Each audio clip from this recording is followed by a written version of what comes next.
It's time for another art activity with Miss Bodine. Hello, Kipsters! It's Miss Bodine, and I'm here for another drawing lesson with you. Now, just in case you haven't been watching these videos throughout distance learning, these are step-by-step drawing or art activity videos that I've been making, and your packet that you've gotten for the end of the year is all blank paper that is to be used for these projects. You can also use them to draw on your own, but these are draw with me exercises where we'll be going step by step. Today's drawing exercise came to me when I was thinking about the way that I first learned to draw, which was I learned how to draw a horse. Back then I used to have a horse on the farm that I grew up on, and I loved my horse, and I would draw my horse all the time. And then my teacher at school told me, Allie, your horse doesn't look like a real horse. It just is a circle with 4 sticks on the bottom and another circle for the head. It could be a cat, it could be a dog. You should study what horses look like and the shapes of horses' heads and necks and bodies and tails and legs. And if you study it, you should see how much different your drawing looks after you study what the animal really looks like. So for this activity, we're going to do 2 drawings and see how much we grow. The first drawing we're going to do, we're just going to use our imagination. We're not going to look at any pictures, and we're going to draw our favorite animal. It might be a tiger, it might be a snail, it might be an eagle, it could be a cat. Whatever is your favorite animal. Maybe it's a dolphin. Then we're going to look up what that animal looks like on our phone. We'll find a picture of it.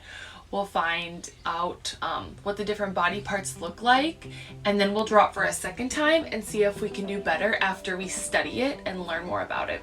And that's what actually makes you a really great drawer, is when you can sit back and say, something doesn't look right.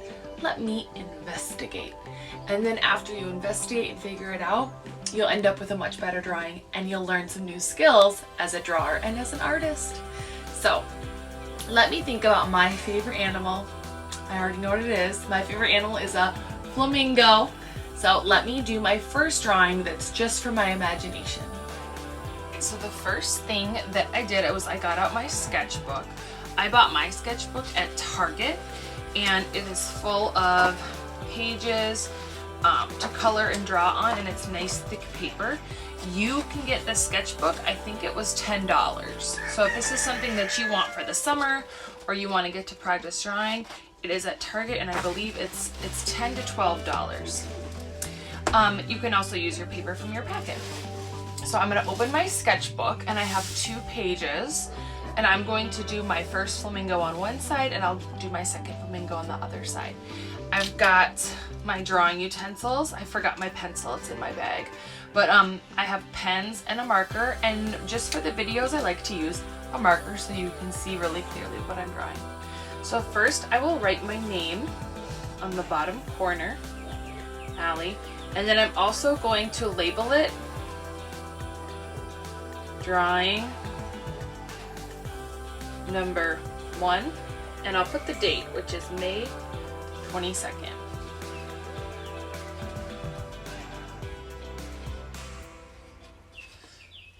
(2020). Alright, now I'll draw what I think a flamingo, my favorite animal, looks like from my memory. Remember, you will have your favorite animal, whether it's a tiger, whether it's a chicken, whether it's a dog, but my favorite's a flamingo. So, I know flamingos have long necks, and they go kind of like that. So I'll draw the rest of the neck. And then I know that flamingos have a body.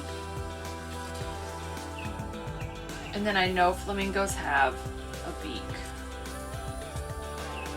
And then they have long legs, probably webbed feet.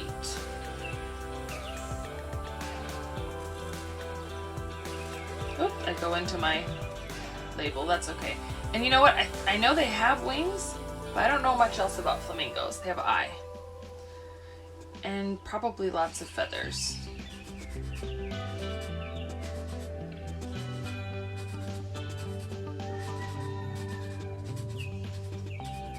Okay, That's my flamingo from my imagination. Now I know that's not perfect, so I'm going to go do some research and look at all the details of what flamingos really look like.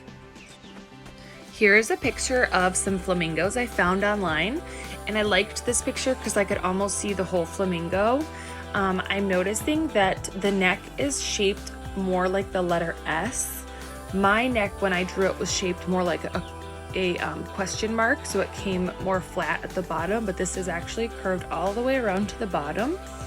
I'm also noticing more about the beak and how it's kind of turned more down, and that there's black on the end of the beak. I forgot that. Also, I'm looking at where the eye is, and you know what's crazy about flamingos? The legs and the knees, they seem to bend the opposite way that our knees bend. Our knees bend back so we can run, and I'm noticing these knees bend forward, so that's super interesting. I also liked this picture because I could see the difference between an adult flamingo and a baby flamingo. They are not pink yet when they're born. They're so cute, and they have black legs and white hair with a black body. And also I like that I can see on the mom flamingo how pink she is, and kind of peachy pink, and also what her feet look like because she's out of the water. So now that I've studied the way the flamingo looks, I'm gonna draw my second flamingo. All right, so I have a picture I looked up of a flamingo, so I'm gonna set that near me. I'm actually gonna put it on where my old drawing was, and then I'll draw my new drawing here while I study the different shapes and the look of a real flamingo. So first I'll write my name, and I'll write drawing number 2 and the date, May 22nd, 2020.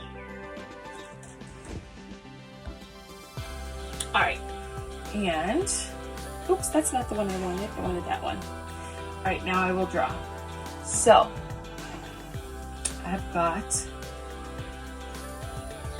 the head is a bump,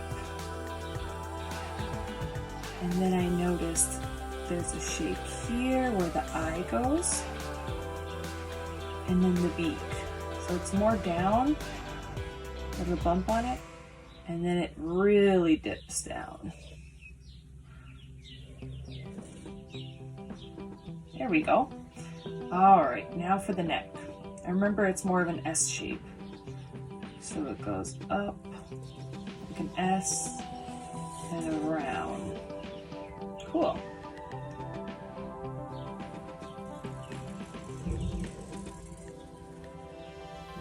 All right, it's a little skinny, but that's okay. It gets a little bit bigger. Okay. Now I need to make the body. And here the wing is kind of flying, so now I'm going to draw the wing like it's ready to fly somewhere.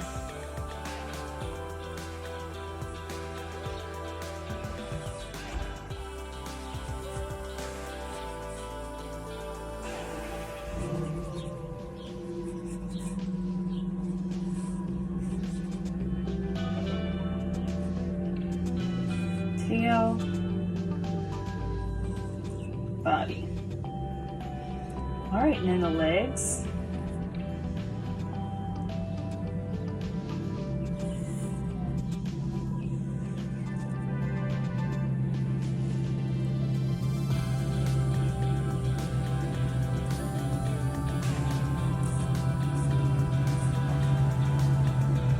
And this leg.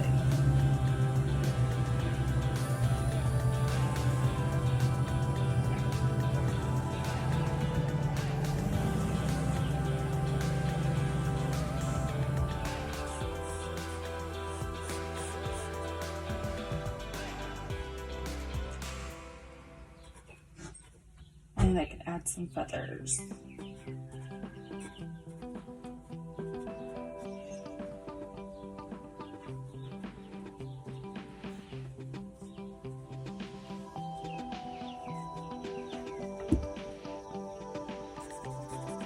Forgot this part of the wing is black, so I'll color that in a little bit more.